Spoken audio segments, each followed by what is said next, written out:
শৈলকুপায় গুলি করে ৩ জনকে প্রাণনাশ। এই ঘটনায় এলাকা জুড়ে চরম আতঙ্ক বিরাজ করছে। জনমনে প্রশ্ন, এর পিছনের রহস্য কি? কে বা এই কালু? শুধুই কি বাওর দখল, নাকি চরমপন্থীদের ফিরে আসার চেষ্টা, নাকি চরমপন্থীরা আবার মাথাচাড়া দিয়ে ওঠার চেষ্টা করছে? নিহত হানেফ সহ তার ৩ সহযোগী ছিলেন একাধিক মামলার আসামি।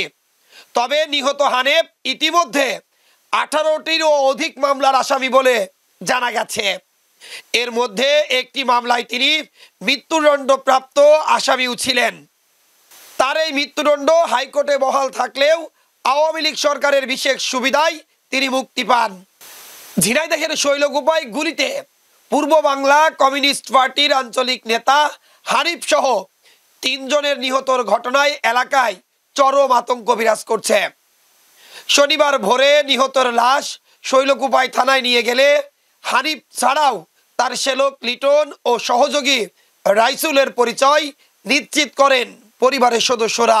দুপুরে তাদের মৃতদেহ ময়নাতদন্তের জন্য ঝিনাইদহ সদর হাসপাতালের মর্গে পাঠানো হয়। শুক্রবার বিকালে মোবাইল কল দিয়ে তাদের বাড়ি থেকে ডেকে আনা হয় বলে দাবি করেছে হানেফ, লিটন ও রাইসুলের স্বজনরা। তারা এই ঘটনার সুষ্ঠু তদন্ত ও বিচারও চান। নিহত হানিফের নামে প্রায় 18টি মামলা রয়েছে। একটি মামলায় তার মৃত্যুদণ্ডের আদেশ দিলে রাষ্ট্রপতি সাধারণ ক্ষমায় তিনি মুক্ত হন। এর আগে শুক্রবার 8টার দিকে হঠাৎ শৈলকুপা উপজেলার রামচন্দ্রপুর গ্রামের নির্জন শ্মশানঘাট এলাকায় গুলির শব্দ শুনতে পায় স্থানীয়রা। পরে পুলিশ এসে ঘটনাস্থল থেকে হানেফ সহ তার 2 সহযোগী লিটন ও রাইসুলকে মৃত অবস্থায় উদ্ধার করে। সব মিলে বলা যায়, একসময় চরমপন্থীদের অভয়ারণ্য হিসাবে পরিচিত ঝিনাইদহ, কুষ্টিয়া, যশোর এলাকা। এর মধ্যে ঝিনাইদহের হরিণাকুণ্ডু, শৈলকুপার রামচন্দ্রপুর এবং একই সাথে ইসলামী বিশ্ববিদ্যালয় বা ইবি থানা এলাকায় চরমভাবে বিচরণ ছিল এই চরমপন্থীদের। দীর্ঘদিন তারা মাথাচাড়া দিয়ে না উঠতে পারলেও গত 5 আগস্টের পর আবারও তারা মাথাচাড়া দিয়ে উঠছিল, এমন খবর বিভিন্ন সময় গণমাধ্যমে এসেছে। প্রাথমিকভাবে যেটা জানতে পারি সেটা হচ্ছে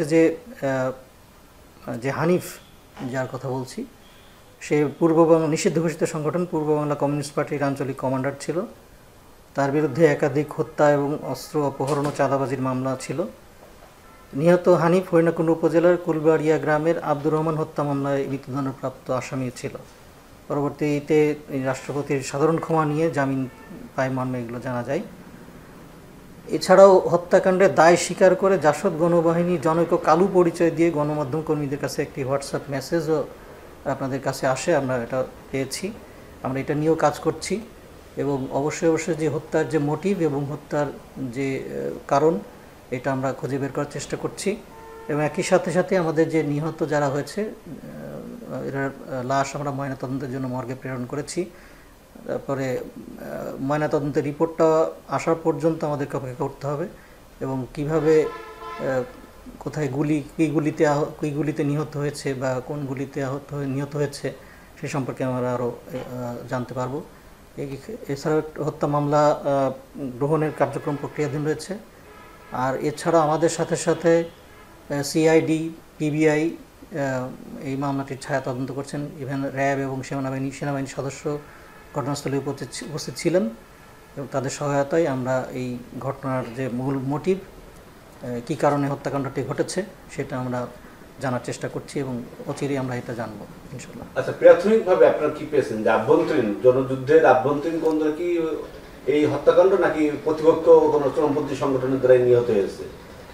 দেখেন, এখনো দেখা যাচ্ছে যে এটা পূর্ব বাংলা কমিউনিস্ট পার্টির যে আঞ্চলিক কমান্ডার ছিলেন উনি হানিফ, এবং একই সাথে কথিত যে কালু নামে যে নাম পরিচয় দিয়ে যে জাসদ গণবাহিনীর থেকে যে একটি খুদে বার্তা এসেছে সাংবাদিকদের কাছে, এটা থেকে প্রাথমিকভাবে যেটা মনে হচ্ছে যে উভয় পক্ষের মধ্যে একটা বিষয় নিয়ে কোনো বিষয় নিয়ে এটা থাকতে পারে এবং সেই বিষয়ে সুরাহা না হওয়াতেই হয়তো তাদের মধ্যে এই গোলাগুলিটা হতে পারে।